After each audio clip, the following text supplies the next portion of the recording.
The flower market at Covent Garden stirred to life in that peculiar hour before true dawn, when London existed in shades of pewter and smoke, and the gaslight still burned against the autumn darkness like uncertain promises.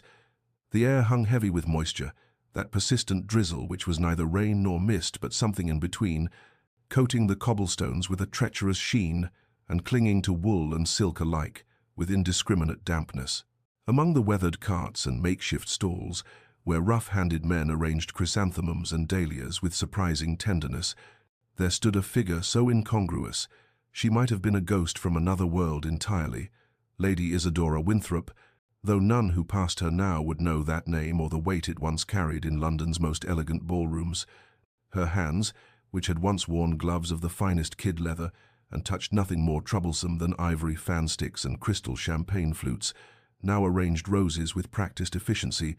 the thorns having long since taught her fingers where to grip and where to yield. She wore a gown of pale blue silk that had seen far better days, its hem muddied beyond redemption, its bodice mended so many times. The original stitching had become merely a suggestion beneath her careful repairs, yet she wore it as though it were still the height of fashion, her spine straight, her chin lifted with that particular grace that no amount of poverty could quite extinguish. The grey sky wept its cold tears upon her dark hair, once dressed by ladies' maids and adorned with ostrich plumes, now pinned simply at the nape of her neck with whatever pins she could spare. 2 years had passed since her father's disgrace, Lord Winthrop's name, now spoken only in whispers, associated with financial scandal, ruinous investments, and the betrayal of a dozen families who had trusted him with their fortunes. And in those 2 years, Isadora had learned what it meant to fall from the heights of society into the depths where no one caught you, where former friends crossed streets to avoid acknowledgement, where invitations ceased and doors closed with finality that echoed like coffin lids. Her mother had not survived the shock. Consumption had claimed her within 6 months of their disgrace, though Isadora suspected it was truly shame that had stolen her final breaths. Now there was only this: the flower cart she rented for 6pence daily, the roses she purchased before dawn from the wholesale merchants,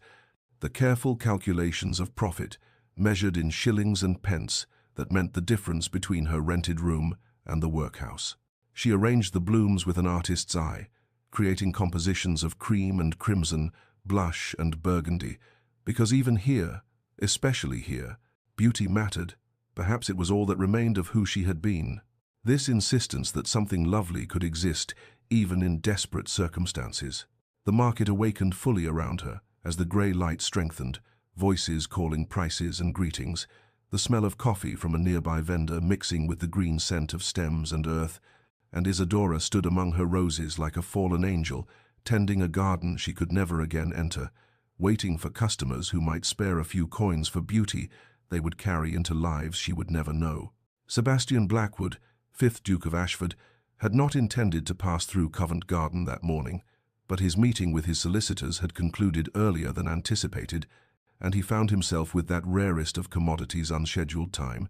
and so he had dismissed his carriage and chosen to walk, seeking perhaps some momentary reprieve from the calculated precision that governed every other aspect of his existence. He was a man whom society regarded with equal measures of respect and wariness,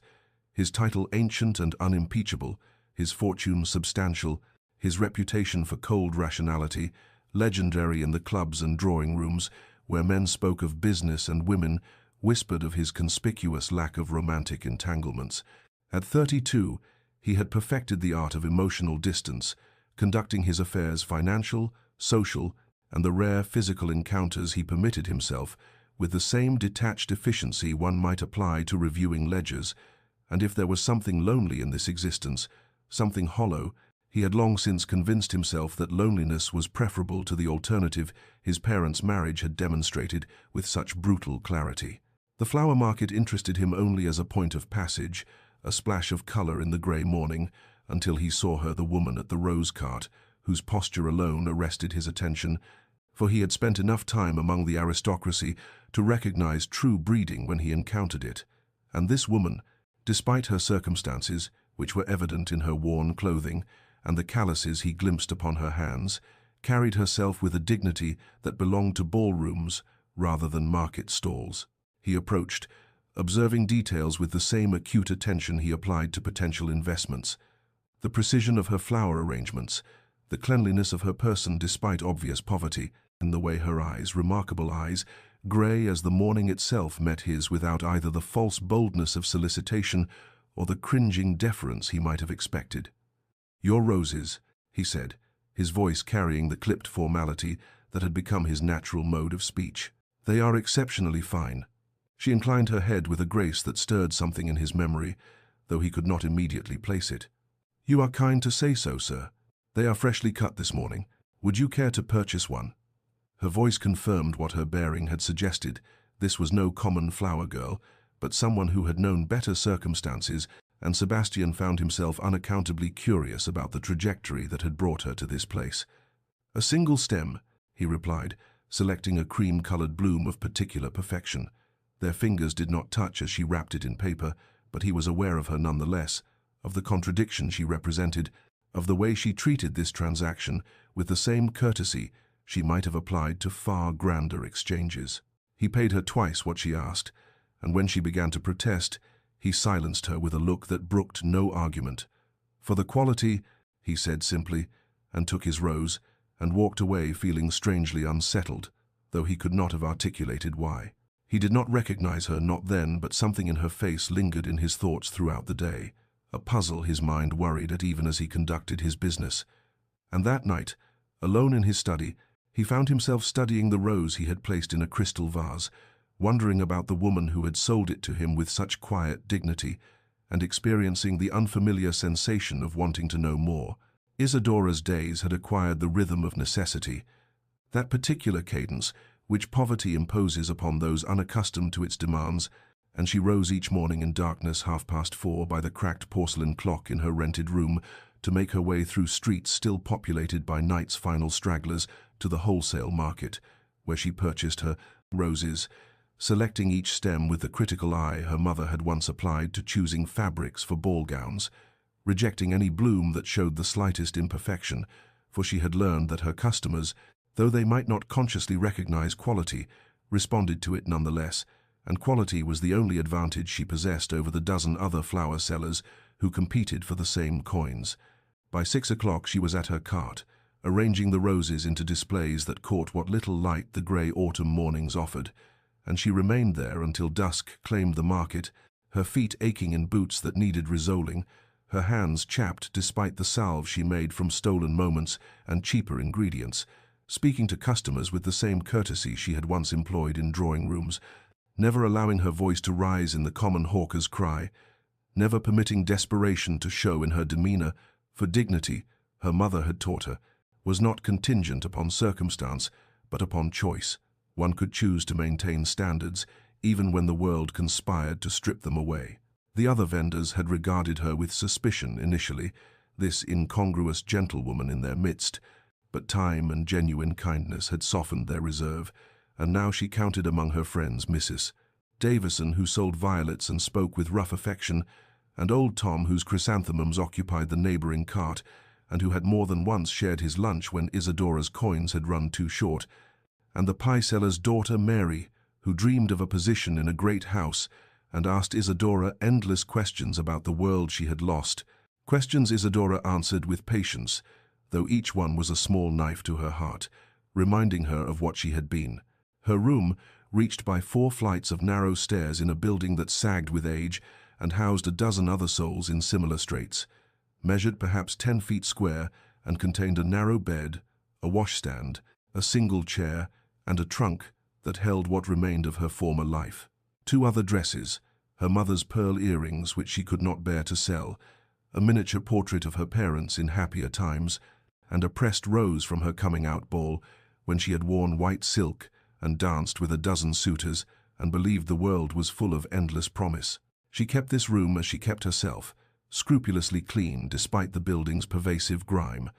The single window washed weekly, her few possessions arranged with care, maintaining the standards her upbringing had instilled, because to let them slip would be to surrender the last bastion of who she had been, and she had sworn at her mother's grave that she would not beg, would not compromise her principles. would not seek rescue through the only means available to beautiful, destitute women, would instead endure whatever hardship necessary to preserve some essential core of self that poverty could not purchase and shame could not claim, though there were nights when exhaustion and despair whispered seductive arguments for surrender, and she had to remind herself why dignity mattered, had to hear her mother's voice speaking across the barrier of death, telling her that circumstances were temporary but character was eternal, and so she rose each morning and arranged her roses and maintained her standards and waited, though for what she could not have said, for some change in fortune that reason told her would never arrive. The next morning Sebastian returned, and the morning after that, and in the days that followed his appearances acquired the regularity of a habit, though he told himself it was merely convenience, that the route through Covent Garden suited his schedule, that the roses were of exceptional quality, and his household required fresh flowers, excuses that grew increasingly transparent even to his own rigorous self-examination. As the weeks passed and autumn deepened into November's chill, he purchased a single rose each time, always selecting the bloom himself with deliberate care, their exchanges remaining formal, yet developing a tenor of familiarity. She learned to have a cream or blush-colored specimen set aside for his inspection. He began timing his arrivals to the quieter morning hours when her cart was less crowded, and their brief conversations need not be hurried by other customers' impatience. They spoke of inconsequential matters, the weather, the quality of the season's blooms, the small dramas of the marketplace, yet Sebastian found himself listening not merely to her words, but to the intelligence behind them, the education evident in her vocabulary, the breeding that shaped her syntax, and he observed details that his business acumen had trained him to notice: the way her hands trembled slightly on the coldest mornings, the increasing thinness of her face as winter's hardship mounted, the fact that her coat, though meticulously maintained, was wholly inadequate for the season's demands. He fought against the interest she provoked, reminding himself that curiosity was the first breach in walls he had spent years constructing, that his father's violence and his mother's suffering had taught him that emotional engagement led only to pain, that the cold precision with which he conducted his life was not emptiness but protection, yet still he returned, drawn by something he would not name, troubled by the contradiction of her circumstances and her dignity, by the mystery of how she had arrived at this particular desperation. His inquiries, conducted with the discretion his position and resources made possible, had yielded her identity within a fortnight. Lady Isadora Winthrop, daughter of the late Earl of Pembury, whose financial crimes and subsequent suicide had scandalized society 3 years prior. A young woman who had been engaged to Lord Edmund Pierce before her family's ruin, and who had subsequently vanished from society's view, presumed to have sought refuge with distant relations, or perhaps worse fates that drawing rooms discussed in whispers. Knowing her story only deepened the enigma she represented, for she had clearly chosen this hard independence over the alternatives available to beautiful, desperate women, had maintained some essential core of self that poverty had not corrupted, and Sebastian found himself experiencing an unfamiliar emotion that he eventually, reluctantly, identified as admiration. Though admiration was dangerous, was the beginning of regard, and regard led to attachment, and attachment was the very thing he had vowed never to permit. Isadora, for her part, noticed his consistency without ascribing significance to it beyond gratitude,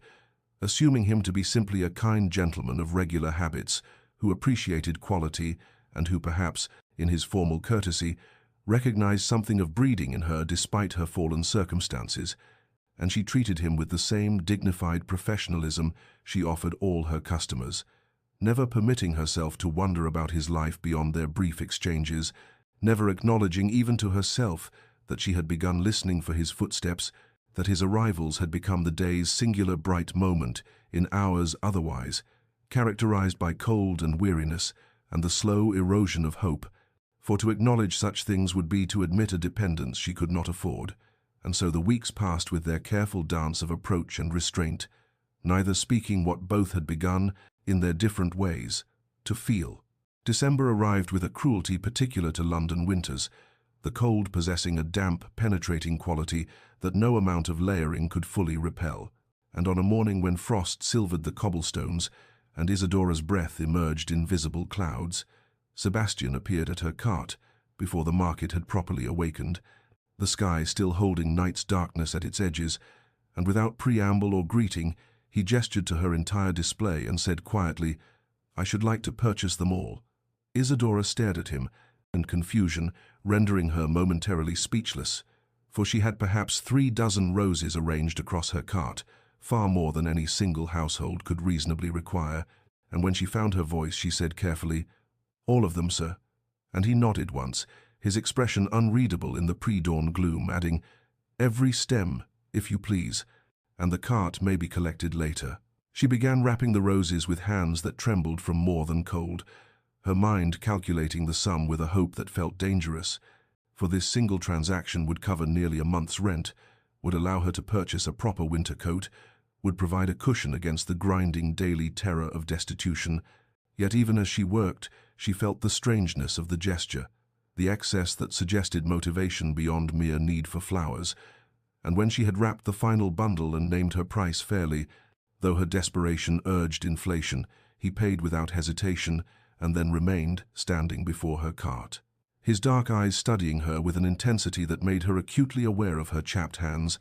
her threadbare gloves, the coat that hung too loosely on her frame. "Lady Isadora Winthrop," he said, and the use of her full name struck her like a physical blow, for no one in this marketplace knew her title, knew her history, and she felt exposure wash over her like ice water as he continued, "I am Sebastian Blackwood, Duke of Ashford, and I have a proposal of a practical nature which I believe may prove mutually beneficial." The formal words seemed to cost him something, a tension visible in his jaw,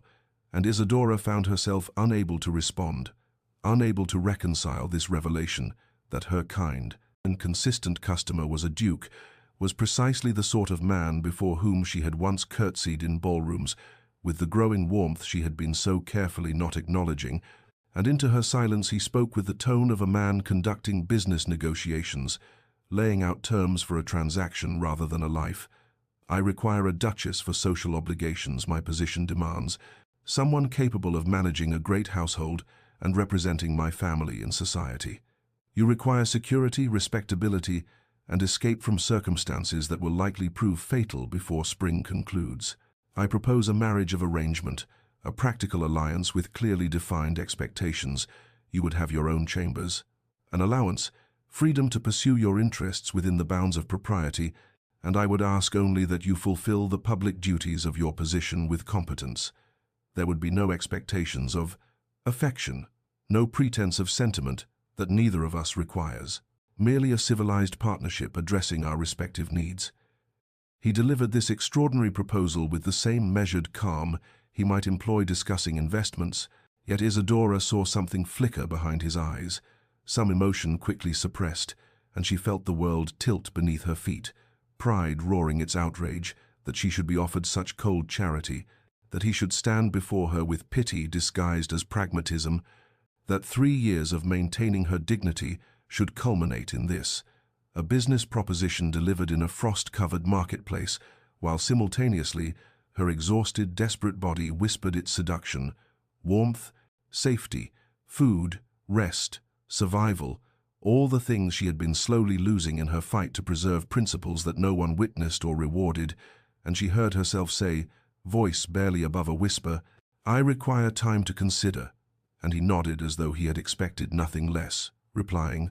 "Until tomorrow morning, then," and walked away into the gathering dawn, leaving her standing beside her empty cart with the weight of an impossible choice settling onto shoulders already bowed by 3 years of bearing what she had believed to be the full measure of hardship fate could devise. The day that followed proved the longest of Isadora's life, each hour stretching with the weight of a decision that would determine not merely her immediate future, but the entire shape of her remaining years, and she moved through her market routine mechanically, her hands arranging flowers, while her mind circled endlessly around the Duke's extraordinary proposal, examining it from every angle as one might study a jewel for flaws, searching for the hidden cost that such offers always carried. Her friends in the market, Sally, who sold apples, old Thomas with his meat pies, Martha, whose herb bundles scented the morning air, noticed her distraction and extracted the story with gentle persistence, and their reactions proved unanimously pragmatic. "Marry him," they urged. "For God's sake, marry him before he changes his mind. What is pride when measured against survival? What is dignity worth? If you freeze to death, maintaining it," and Sally gripped her hands with rough affection and said, "You think we don't see you getting thinner each week? You think we don't know that coat won't last January? Take the safety he's offering, girl. Take it, and don't look back with regrets." Yet still Isadora hesitated, not from any romantic notion that she deserved love. 3 years of hardship had thoroughly cured her of such fancies, but from a bone-deep resistance to becoming any man's obligation, any man's charitable project, a resistance rooted in the final shreds of pride that poverty had not yet managed to strip away. She returned to her small room as evening fell, climbed the narrow stairs past peeling wallpaper and the smell of boiled cabbage, entered the space that was barely large enough for her cot and single chair, and sat in darkness as night deepened beyond her window, remembering her mother who had died 6 months before her father's exposure, who had perhaps known what was coming and chosen escape through illness, who had gripped Isadora's hand in those final days and whispered, "Courage is not always loud, my darling. Sometimes it is simply the quiet decision to continue, to adapt, to survive with whatever grace we can muster in circumstances that offer no graceful options." Words that Isadora had carried through every degradation of her fall from society to street vendor, words that returned now with the force of guidance from beyond the grave. She thought of Sebastian's dark eyes holding something unspoken beneath their careful formality, thought of his consistent kindness over the weeks of his visits, thought of how he had framed his proposal not as rescue but as mutual benefit, granting her the dignity of believing herself useful rather than merely pitied, and she wondered if perhaps this arrangement might prove not imprisonment, but reprieve, not surrender but strategic retreat, a chance to rest and recover some portion of herself that 3 years of grinding poverty had slowly erased. And as dawn approached with its pale light filtering through her inadequate curtains, she made her decision with the clarity that comes from having exhausted all other options, acknowledging that pride was a luxury she could no longer afford, and that survival itself required a form of courage her mother would have recognized. Morning found her at her cart earlier than usual, arranging the much-reduced stock that remained after Sebastian's purchase, and when he appeared through the market's stirring crowds, punctual as always, she met his gaze directly and said with all the formal composure she could gather, "I accept your proposal, Your Grace, under conditions I trust you will find reasonable. I ask for mutual respect in all dealings, for the separate chambers you mentioned,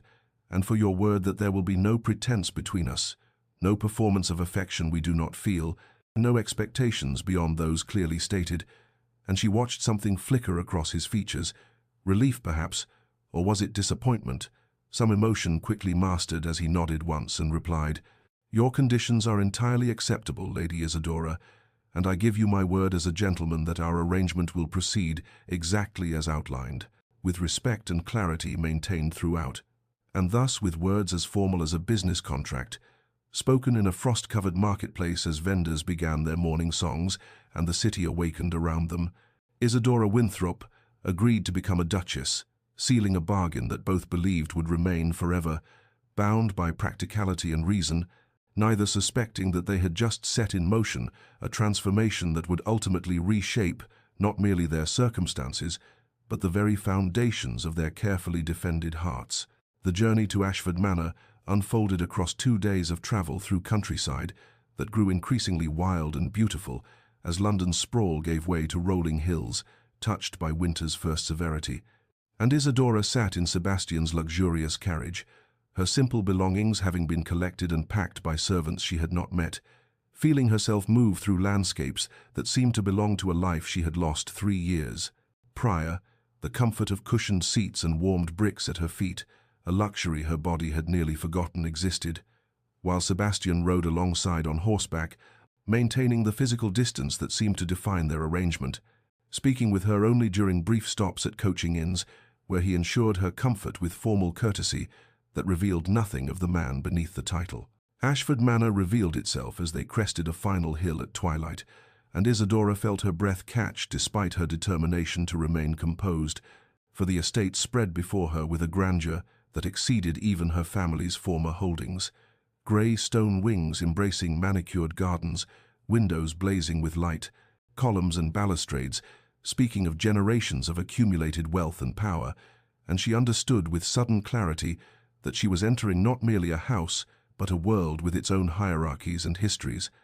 a world that would regard her with suspicion, regardless of the ring Sebastian had placed upon her finger during their brief, coldly civil ceremony in a London chapel 3 days prior. The staff assembled in the entrance hall to meet their new Duchess,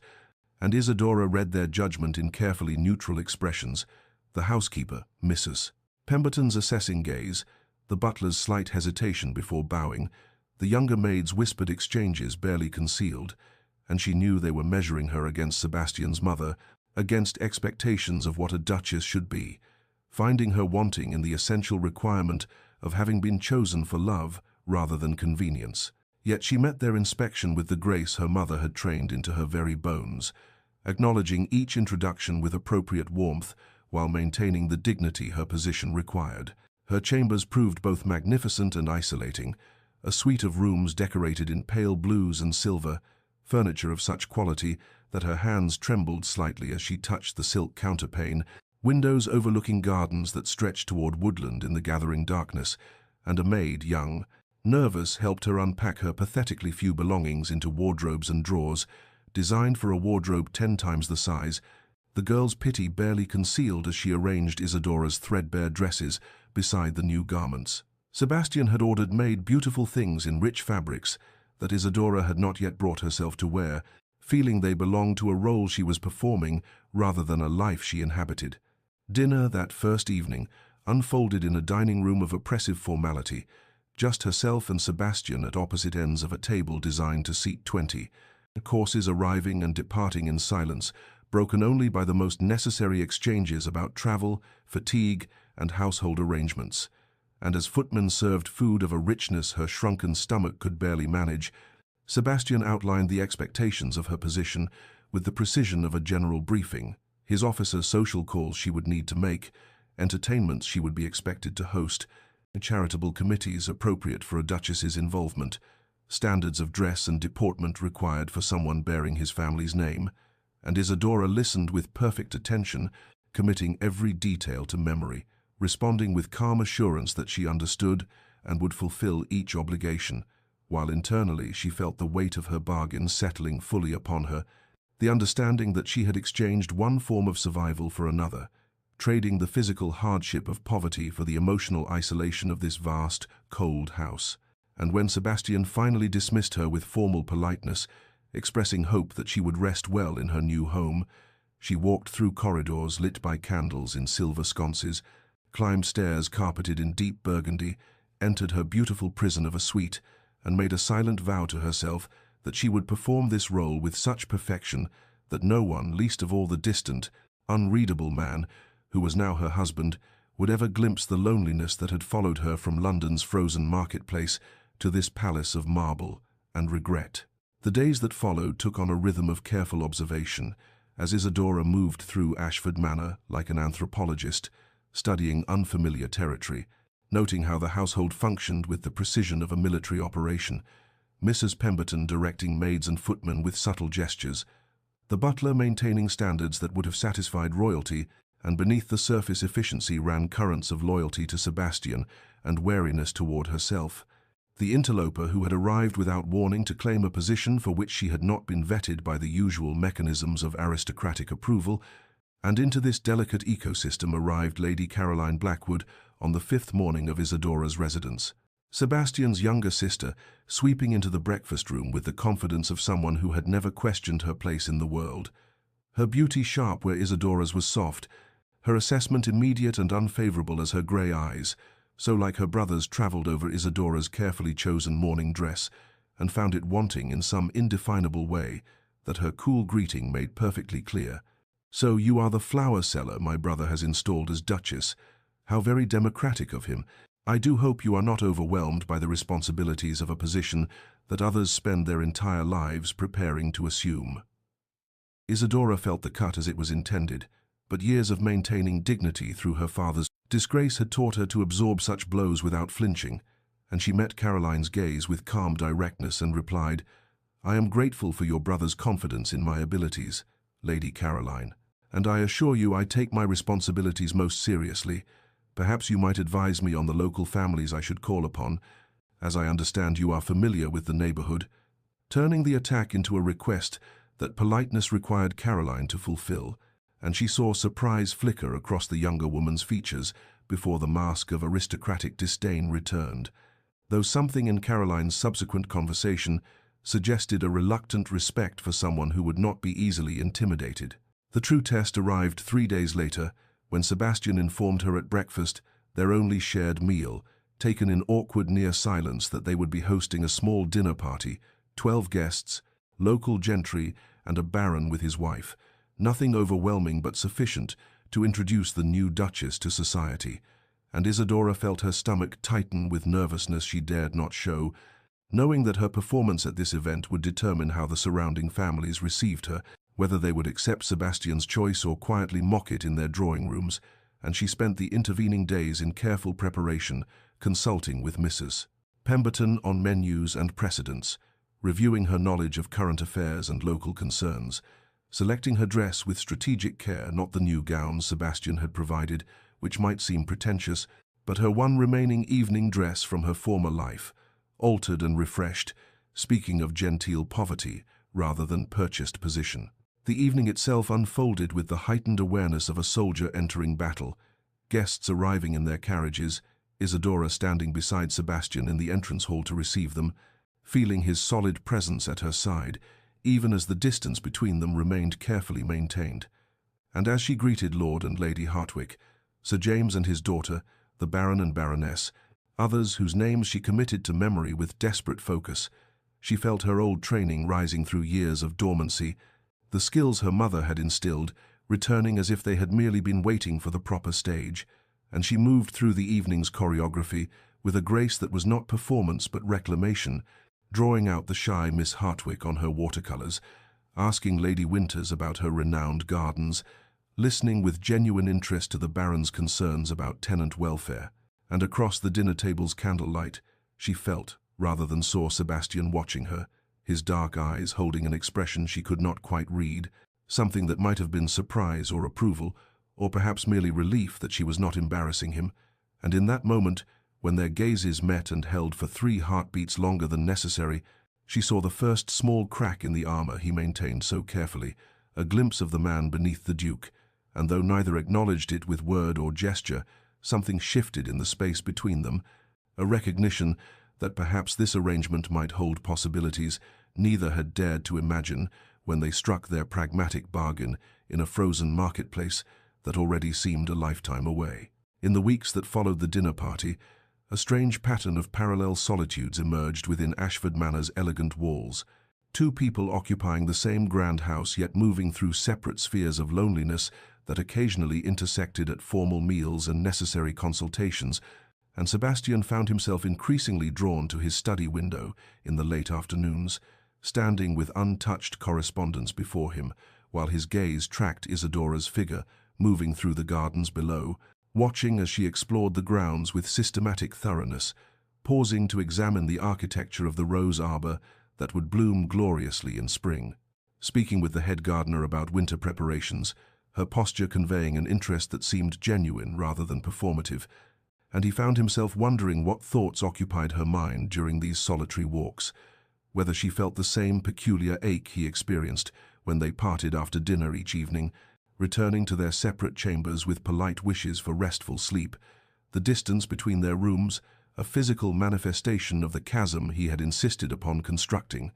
and he recognized with uncomfortable clarity that he was a coward, that he had brought her into his home under the pretense of practical arrangement, when in truth he had wanted her near in the only way his fear would permit, and close enough to observe, but distant enough to remain protected from the vulnerability that terrified him more than any business negotiation or social challenge ever had. Isadora, walking the frost-touched grounds as November deepened toward winter's true arrival, felt the estate's beauty like an exquisite torture, for she was surrounded by comfort and security, yet starving for a different sustenance entirely. And she caught herself wondering about the man who had given her all of this material abundance, while withholding the one thing that would have transformed these magnificent rooms into a true home. And sometimes when she passed the windows of his study, she felt his gaze upon her like a physical touch,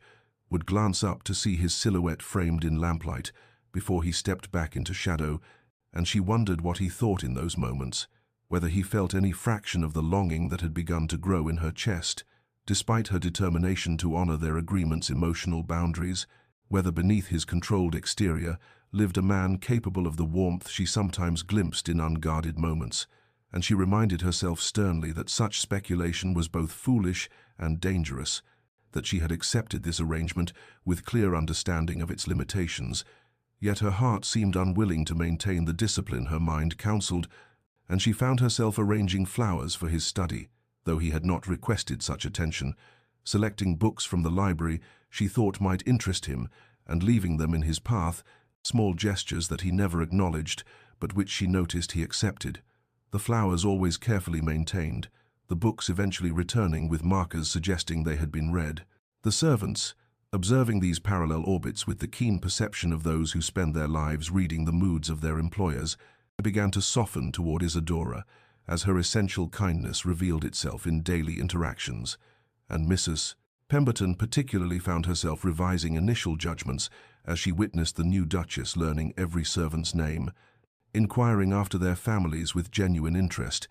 never making unreasonable demands, treating even the youngest scullery maid with a respect that the old Duchess had reserved only for upper servants, and one afternoon over tea in the housekeeper's sitting room, Mrs. Pemberton confided to Isadora the household's rhythms and histories, the late Duchess's warmth that had made Ashford a true home before illness took her, Sebastian's withdrawal into coldness after her death and his father's subsequent cruelty, and Isadora listened with the dawning understanding that the man upstairs in his study was himself imprisoned, not by poverty or social ruin, but by grief and fear. And this knowledge settled into her heart like a key finding its lock, and though she did not yet know how to use it, she recognized that whatever grew between herself and Sebastian would require a patience and courage equal to what she had needed to survive London's frozen streets, a different kind of endurance but perhaps no less demanding. And as evening fell, and she prepared for another formal dinner across that vast table's distance, she felt something shifting in her resolve, a quiet determination that this beautiful, lonely house might yet become something more than a magnificent prison for two people, too wounded to risk the very connection they both secretly craved. The crisis arrived with winter's first true cold, sweeping through the village with the merciless efficiency of all such visitations upon the poor, and word reached the manor through the head gardener, whose sister lived among the estate workers' cottages, that fever had taken hold, children burning with illness while their parents struggled to maintain work obligations and tend the sick simultaneously. And Isadora heard this news while consulting with Mrs. Pemberton on household matters, and felt something shift decisively within her, for she had been poor herself so recently, had known the terror of choosing between fuel and food, and without pausing to consider whether this fell within her prescribed duties as Duchess, she immediately began organizing relief, instructing the housekeeper to prepare baskets of provisions, sending footmen to fetch the physician from town, gathering medicines and blankets, and within the hour she had transformed the manor's efficient calm into purposeful activity, servants responding to her quiet authority with an alacrity that would have surprised her had she not been so focused on the urgent work before her. And she did not think to inform Sebastian because he had closeted himself in his study with his man of business, and in truth, she had grown accustomed to acting independently, to making decisions without consultation,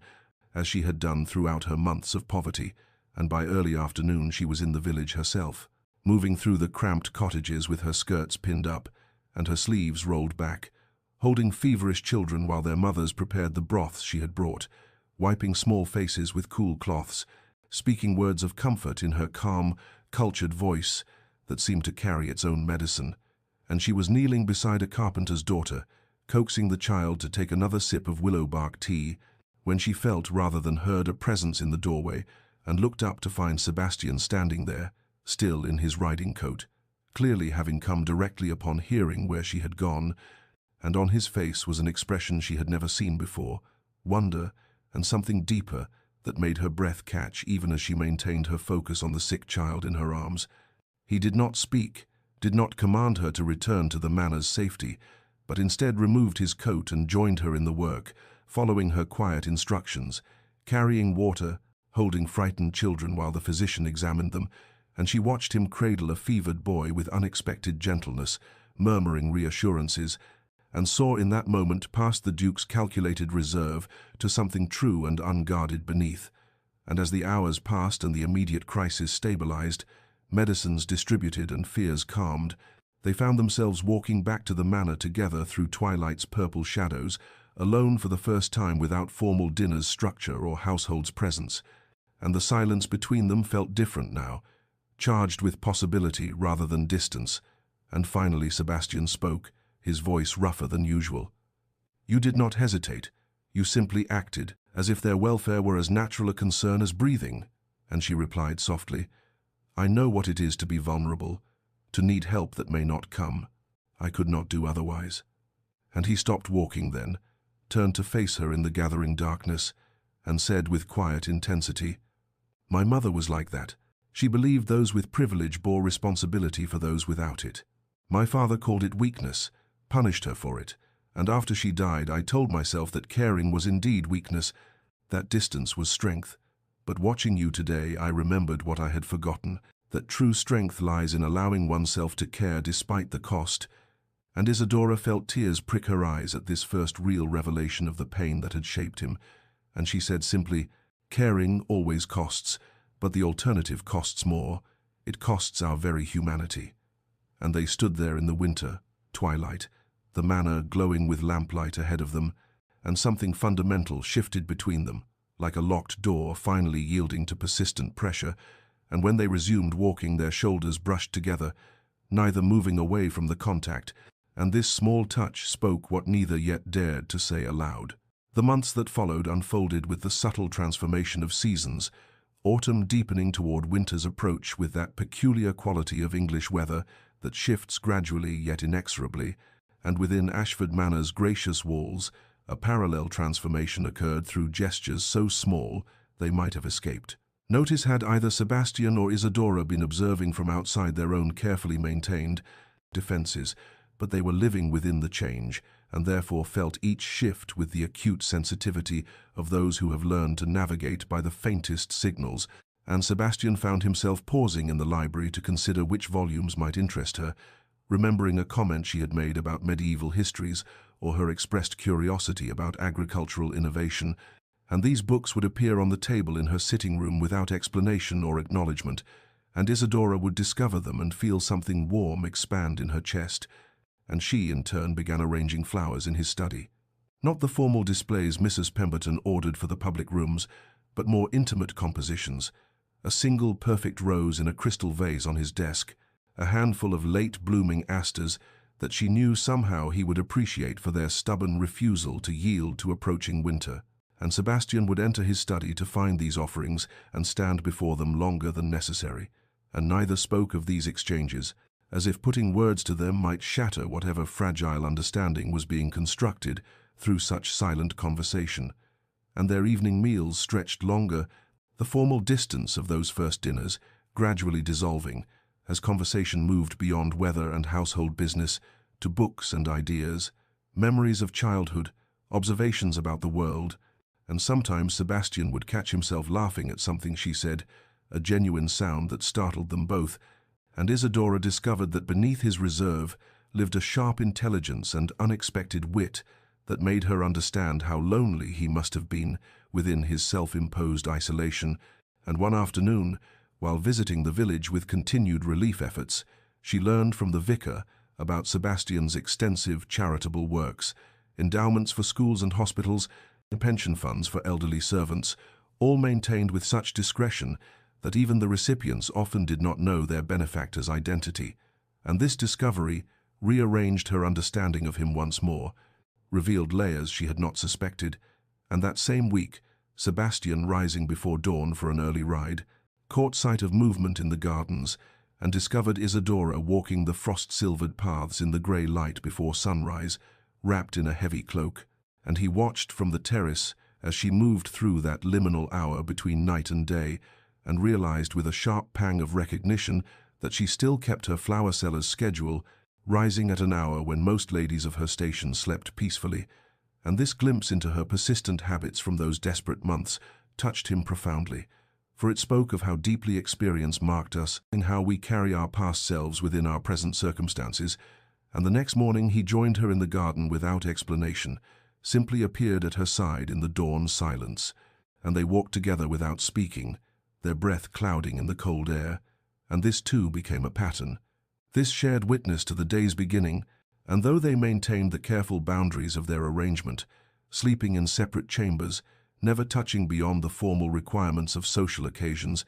something was undeniably shifting between them, like ice beginning its spring thaw, slow and inexorable, beautiful and terrifying, in equal measure. The house party descended upon Ashford Manor with all the weight of social obligation that Sebastian had long understood as part of his role, and the preparations consumed weeks, as Mrs. Pemberton coordinated with Isadora to ensure every detail met the exacting standards required when hosting members of the highest aristocracy, and Isadora felt the old anxiety of her former life return as she reviewed guest lists and seating arrangements, for these were the very people among whom she had once moved as an equal, who had then turned away when scandal tainted her family name. And Sebastian observed her tension during their morning walks, but said nothing, respecting her privacy, even as he wished he possessed the words to offer comfort. And when the guests began arriving in their magnificent carriages, filling the manor with noise and expectation, Isadora stood beside Sebastian in the entrance hall, receiving them with perfect grace, her training reasserting itself despite the years of poverty between then and now. And most guests treated her with cool politeness, accepting her as Sebastian's choice while clearly reserving judgment, until Lady Vivienne Ashcroft arrived in a rustle of emerald silk and barely concealed triumph, for Vivienne had once been considered the most likely candidate for Duchess, her family's connections impeccable, her beauty celebrated, and she had expected Sebastian's proposal before he had instead withdrawn into his fortress of isolation, and now she swept into the manor with her diplomat husband, Sir Percy Ashcroft, trailing behind, and her eyes found Isadora with the precision of a blade finding its target. And over the days that followed, Vivienne deployed her weapons with expert subtlety, never openly rude but consistently undermining, commenting within Isadora's hearing about how charming it was that the Duke valued character over conventional background, inquiring with false concern whether Isadora found managing a household of this scale overwhelming given her recent circumstances, suggesting activities and conversations that emphasized Isadora's absence from society during her time of poverty. And Isadora endured these calculated cruelties with dignity, responding with grace, never allowing her composure to crack. But Sebastian noticed, catalogued each slight with growing anger, and during a dinner where Vivienne had orchestrated the conversation to focus on a particular ball from 2 seasons past, a glittering affair that she knew Isadora could not have attended, emphasizing shared memories from which Isadora was excluded, something in Sebastian's carefully maintained control finally fractured, and he interrupted Vivienne mid-sentence, his voice carrying an edge that silenced the entire table, saying with quiet force that dwelling on the past seemed a peculiar occupation for those who claimed to live well in the present, that he found his wife's experiences had given her a depth of character and understanding of true value that no amount of uninterrupted social success could provide, and that he considered himself extraordinarily fortunate in his choice. And the table fell into shocked silence at this unprecedented public declaration from a man known for emotional restraint, and Isadora's eyes met Sebastian's across the candlelight, and in that moment of connection she saw clearly the protective fury he barely contained,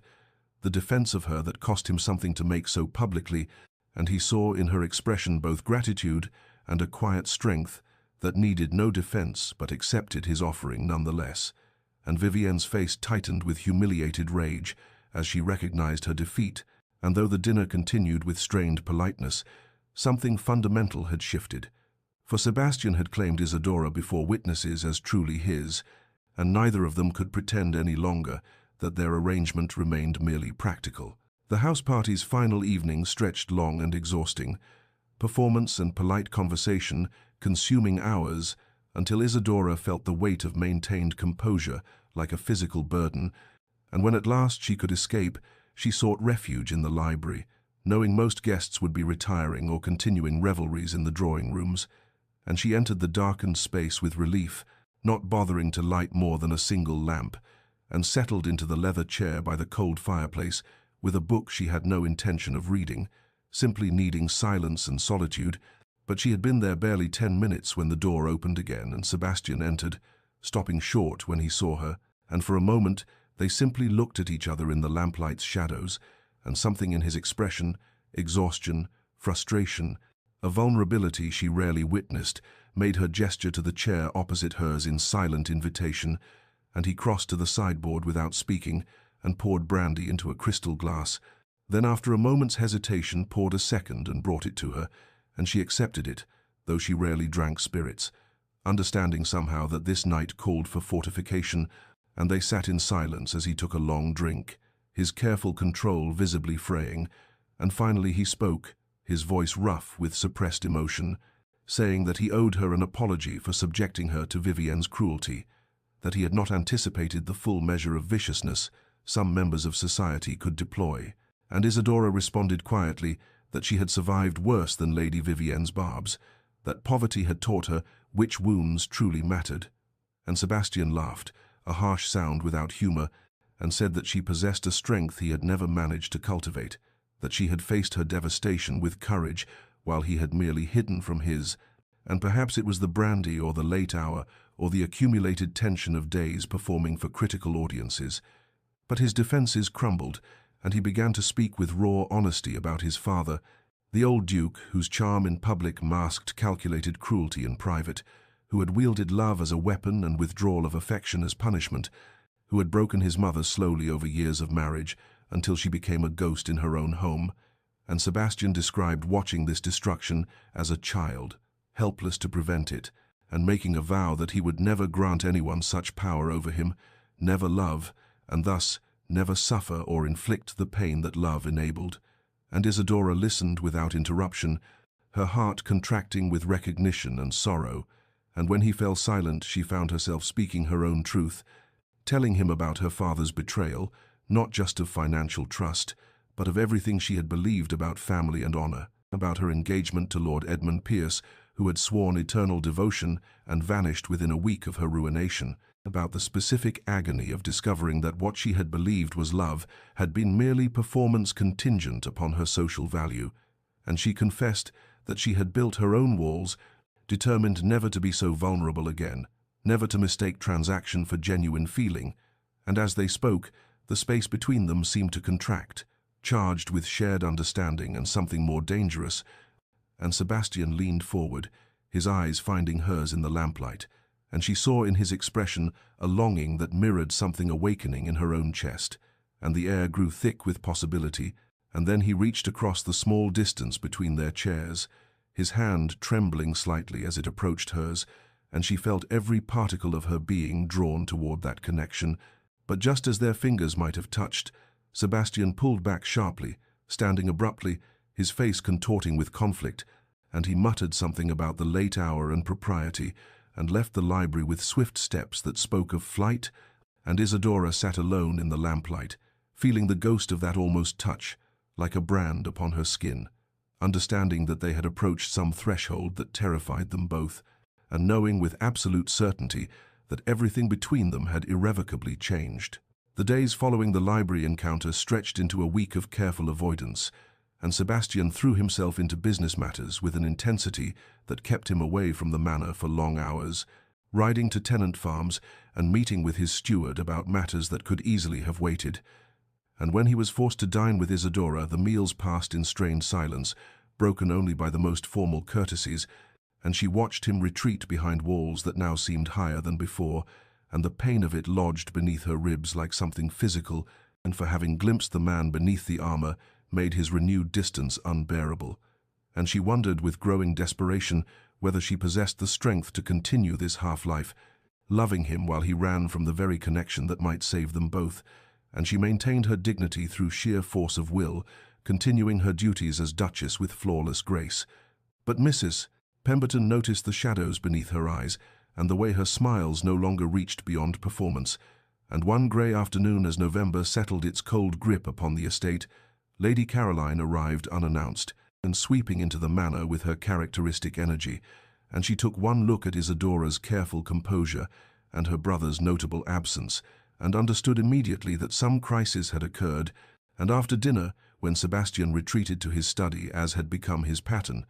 Caroline followed and closed the door behind her with a decisive click, and though Isadora could not hear the words exchanged, she heard Caroline's raised voice through the heavy oak, and the word "coward" carried clearly. And later Caroline found Isadora in the music room and took her hands with surprising gentleness and said that some men required battering down of their defenses from both sides, that Sebastian had spent so many years building his fortress that he no longer remembered how to open the gates, and that Isadora should not mistake his fear for lack of feeling, and Isadora felt tears threaten at this kindness, but maintained her composure and thanked Caroline for her concern. And the next morning brought the post, and among the usual correspondence was a letter addressed in a hand.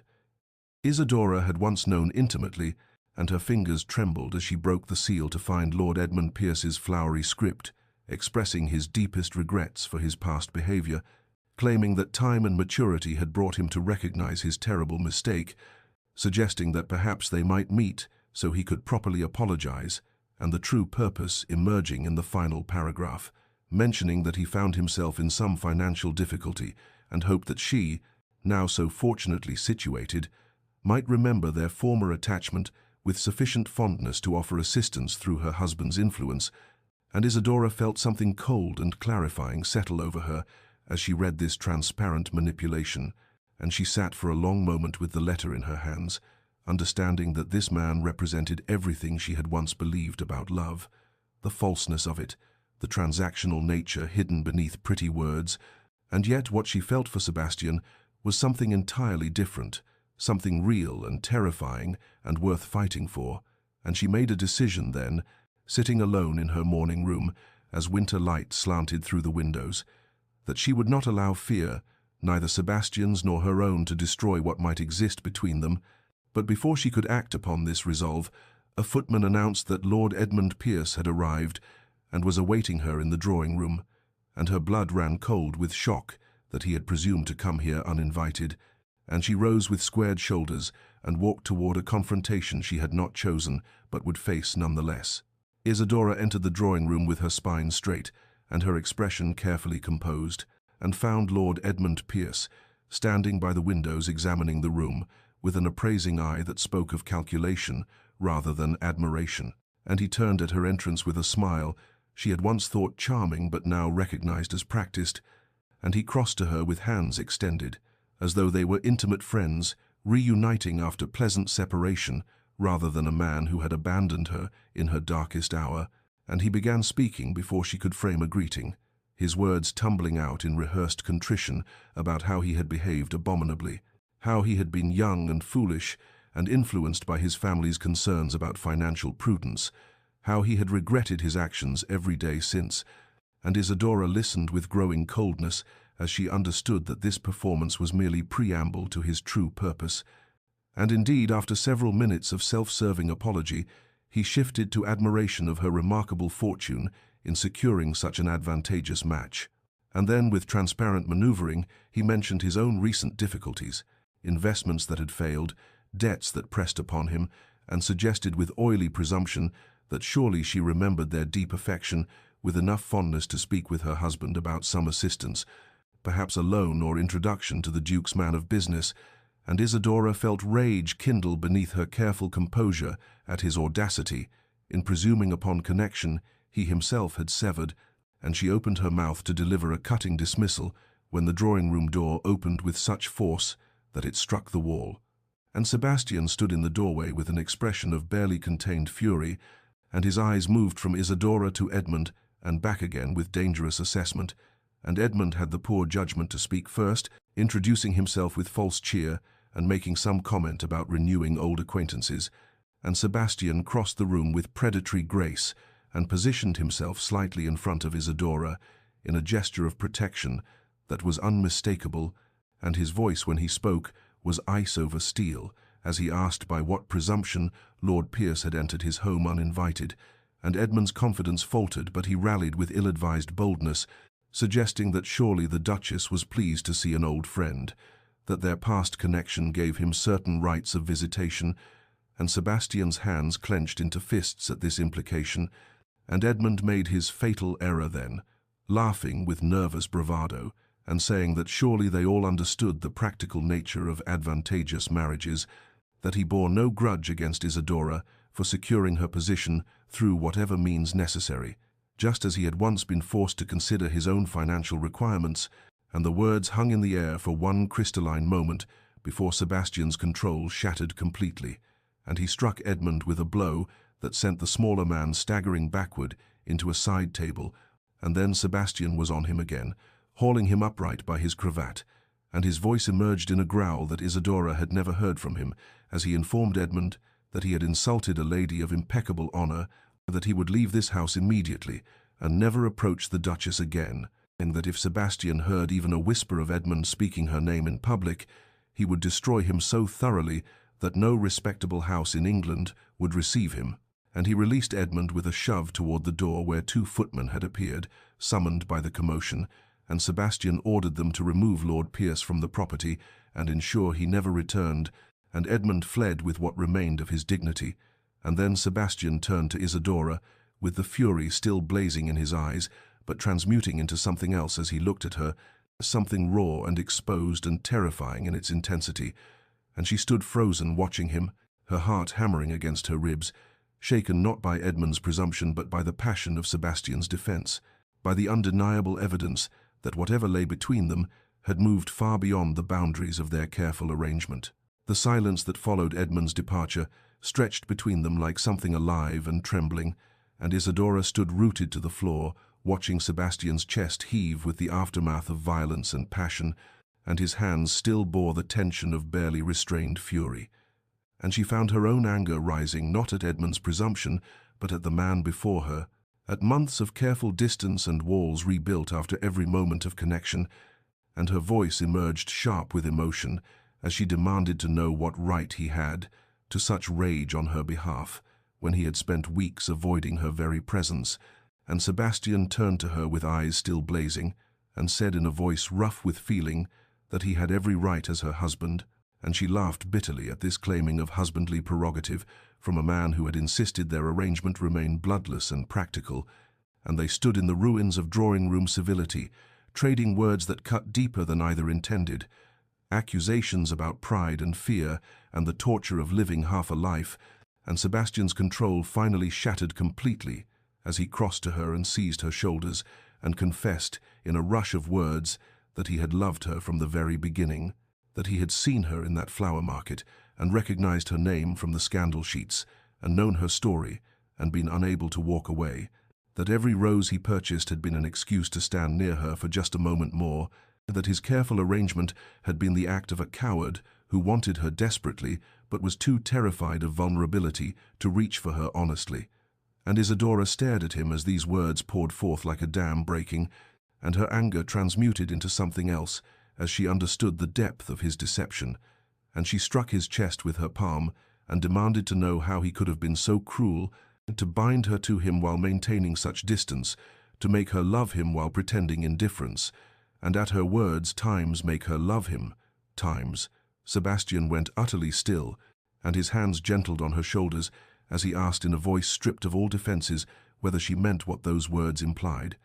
And Isidora felt tears burn in her eyes as she confessed that yes, she loved him, that she had fought against it with every particle of her being but had fallen nonetheless,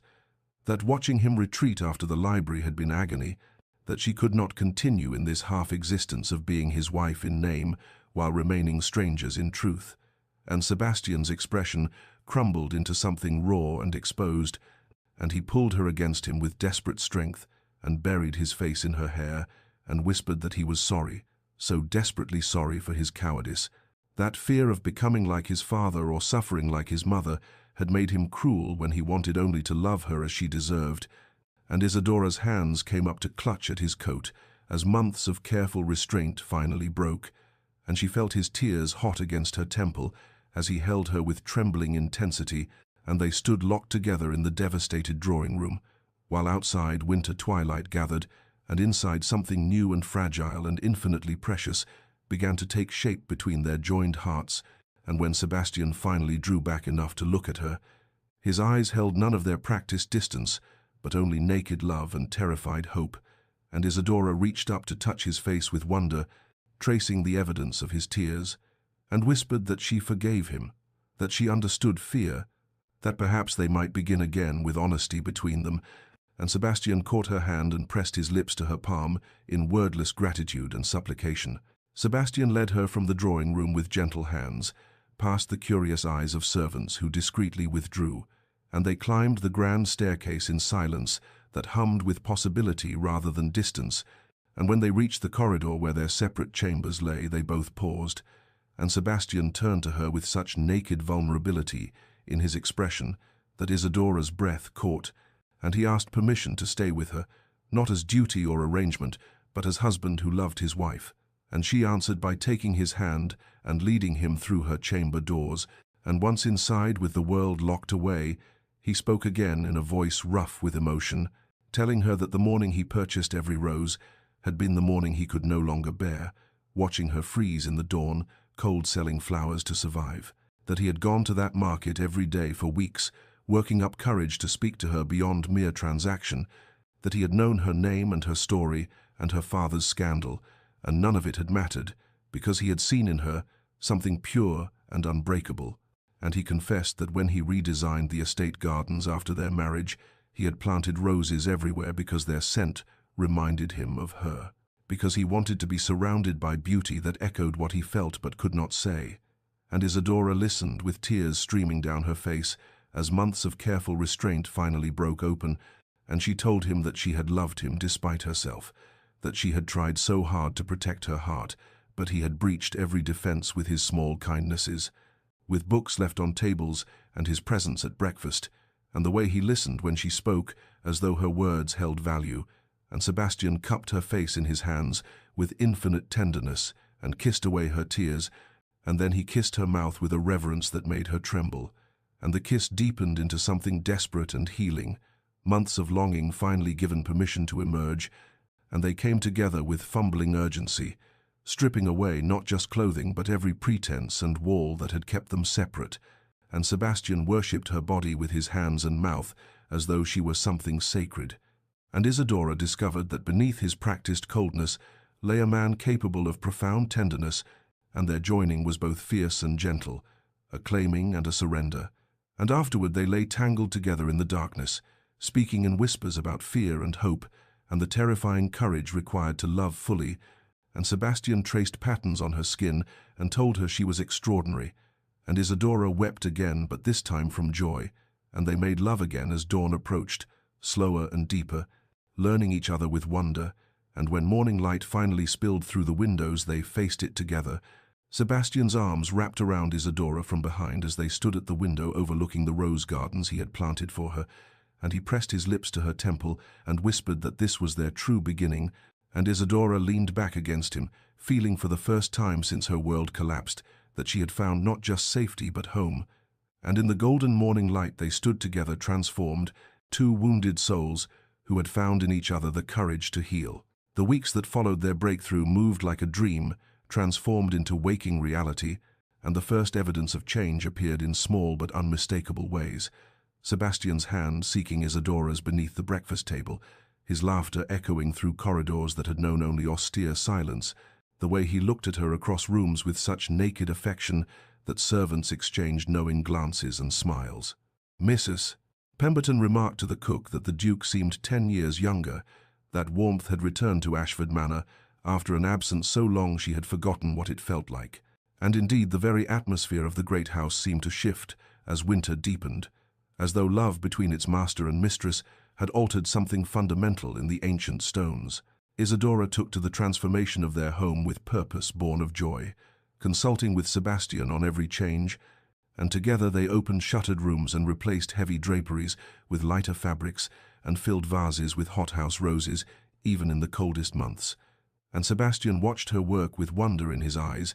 marveling at how she could take his fortress and make it a home through nothing more than care and attention to beauty. They began working together on the charitable projects that had once been his solitary domain, riding out to tenant farms and village cottages as a united front. And the estate workers, who had initially regarded their duchess with suspicion, now watched her with open affection as she learned their children's names and remembered their concerns, and spoke to Sebastian on their behalf with gentle advocacy he could never refuse. As February arrived with its brief thaws and sudden freezes, Caroline returned for an extended visit and found her brother so thoroughly transformed that she embraced Isidora with tears of gratitude, confessing that she had feared Sebastian lost forever to his self-imposed isolation, and the three of them spent evenings in companionable conversation that felt like family in ways the great house had not known since Sebastian's childhood. When March brought the necessity of a small gathering obligations to neighboring families that could not be postponed, Isidora and Sebastian planned it together, and on the evening of the event, she stood in the ballroom wearing sapphire silk that Sebastian had commissioned for her, and he watched her move among their guests with natural grace and genuine warmth, and his heart swelled with such fierce love and pride that Caroline, observing him, laughed softly and remarked that he looked like a man drunk on happiness rather than wine. There came a moment during that evening when Isidora stood speaking with the vicar's wife about establishing a lending library for the village, animated and engaged, lamplight catching in her dark hair and color high in her cheeks from the warmth of the room and the pleasure of purposeful conversation, and Sebastian experienced a flash of memory. Isidora in the flower market, in tattered silk and falling snow, beautiful and dignified, despite her desperate circumstances, and the contrast between that image and the woman before him, now secure and cherished and radiant with contentment, struck him with almost physical force, and when she glanced up and caught his gaze across the room, she smiled with such intimacy, and knowing that several guests noticed the exchange, and whispered about how deeply the Duke and Duchess appeared devoted to one another, and Sebastian crossed to her side, not caring what society might think of his obvious attachment, and took her hand and raised it to his lips in full view of their company, and Isidora's eyes shimmered with unshed tears of joy as she squeezed his fingers in silent communication of everything words could not convey. As April arrived with its gentle promise of renewal, bringing soft rains that coaxed green shoots from winter-hardened earth and filled the air with the scent of growing things, Sebastian proposed a journey that made Isidora's heart catch with painful sweetness, a return to London, to the flower market where their story had truly begun. And though he would not explain his full purpose, she trusted him enough now to simply take his hand and agree. And so on a morning when dew still clung to rose petals, they departed for the city in the ducal carriage. Talking of small things and large as miles passed beneath them,